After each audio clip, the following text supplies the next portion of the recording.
السلام عليكم. اهم حاجة على سفرة رمضان طبق السمبوسة. بجد قولولي هو اسمه سمبوسة ولا سمبوسك؟ احنا عايزين نفض الجدال ده. يا ريت حضراتكم تكتبولي في الكومنتات.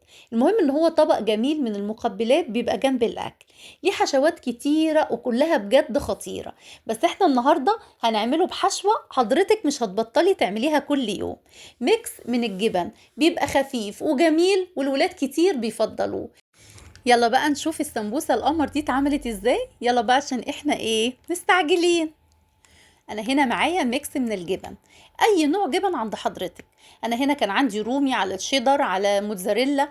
كل الانواع دي خلطتها مع بعض. وكمان علشان اطعمها ضفت كمان معلقة من الجبنة الكريمي ومعلقة من الجبنة الفيتا. طعمتها جدا ومش عايزة اقول لكم كان طعمها خطير بالخلطة دي. حضرتك ممكن تضيفي اي اضافات تانية تحبيها. بس بصراحة كانت الجبن بس كده لوحدها كفاية. خلاص هنجيب شريحة من السمبوسك. هنا بقى ليها طرق كتير في اللف. هقول لكم اسهل الطرق فيها. هتجيبيها على كف ايدك كده. وهتبتدي تخرجي طرف لبره ما يبقاش مظبوط قوي يبقى مظبوط من جوه. وهتبتدي كده تلفيها من جوه مظبوط وهتلفيها كمان كده لفة كمان. وهتحشي بقى الحشوة اللي حضرتك تحبيها. وهنبتدي بقى نلفها بزوايا مظبوطة يعني مثلثات كده بزوايا مظبوطة. ونيجي بقى عند الجزء الظاهر فيها. كده هنديله مسحة بالخليط اللي احنا عملناه الخليط اللي هو الدقيق على مية. وخلاص كده ده للأمان يعني. هقول لكم لفة تانية. هتجيبي شريحتين أو شريطين من السمبوسك أو ورقتين من السمبوسة. وهتعمليهم زي علامة الزائد كده. وهتحطي الحشوة برضو في النص. وبعد كده هتلفي الورقتين كده الورقتين على بعض. يعني الورقتين اللي بالعرض الأول أو بالطول برضو شغال يعني. هتلفيهم هتديهم مسحة بسيطة من الخليط اللي احنا عاملينه. وبعد كده هتحطي الورقتين اللي بالطول على بعض. دي كده لفة. ولفة تانية بقى بسيطة جدا برضو هنعملها مع بعض بس حضرتك تقفلي كده. اللفة دي كويس تقفليها بالخليط دي لازم الخليط اللي بالدقيق. هنعمل بقى واحدة تانية. حضرتك هتحطيها على صينية او على رخام عند حضرتك. حلوة هتقومي جاية عاملة الطرف ده هتخرجيه لبره مش هتخليه مظبوط. وهتعمليها زي القرطاس كده. دي لفة واحدة. وهتقومي حاطة الحشوة جواها وتبتدي بقى تلفيها مثلثات عكس بعضها. او برضو بزوايا عكس بعضها بزوايا مظبوطة عكس بعضها. خلاص كده. كده لفة هتبتدي بقى تلفيها. هو هنا الشرح موضح اكتر من الكلام. تبتدي بقى تلفيها بالزوايا المظبوطة كده مثلثات والجزء الظاهر هتبتدي برضو تديله مسحة بسيطة من الخليط. وتقومي مدخلاه في الطرف اللي ظاهر كده او تحطيه على السمبوسة من فوق. يعني ممكن تدخليه جوه الزاوية اللي احنا عملناها. او تحطيها كده من فوق طالما هتديها مسحة من الدقيق وتحاولي كده تقفلي الاطراف لو في حاجة ظاهرة عند حضرتك.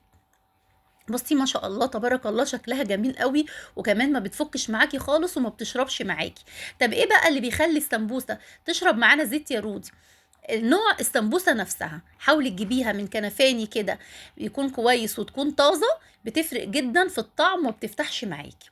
وانك تقفليها كويس وتلفيها كويس. او بصوا انا عملت لكم كذا واحدة. انك انت تلفيها 7 او تعمليها زي قرطاس كده بزاوية. تخرجي الزاوية بره وتبتدي تلفيها. وكمان في طريقة تانية.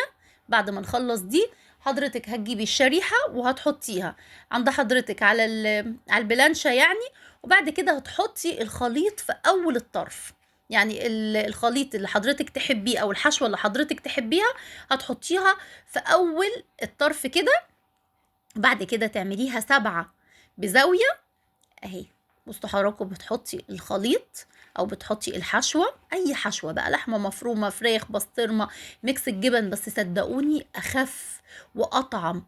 حشوه هو ميكس الجبن ده. الكل هيسأل حضرتك عاملاها ازاي. بصوا هتبتدي بقى تلفيها مثلث بزاويه. وبعد كده تقلبيه يعني يبقى كل واحده عكس التانية. والحته اللي باقيه كده او الجزء اللي باقي هتبتدي بقى تعمليه بالخليط. دي اسهل طريقه واسهل لفه للسمبوسه للمبتدئين. بتخلصيها بسرعه منجزه جدا معاكي. سهله وبسيطه وما بتاخدش اي وقت. طب هنقليه هنقليه بقى في زيت غزير. يكون زيت وسط ما يبقاش ساخن قوي. يعني كده يبقى وسط نسخنه ونهدي النار. ليه بقى؟ لان السمبوسك ما بتاخدش وقت خالص في التحمير. حضرتك هتقلبيها على طول، ما تسيبيهاش ثانيه تقلبيها. اللون اللي حضرتك تحبي تطلعيها بيه تطلعيها، بس حضرتك تقعدي تقلبيها شمال ويمين على نار متوسطه، بعد طبعا الزيت لما بنقدحه يكون زيت غزير يا بنات. هتدي معاكي اللون القمر الذهبي الجميل ده، هتكون مقرمشه ومش هتكون شاربه زيت خالص. ايه رايكم بقى في السمبوسه بتاعتنا القمر دي؟ كل سنة وحضراتكم طيبين، ولايك وشير لو عجبكم الفيديو. استودعكم الله الذي لا تضيع ودائعه.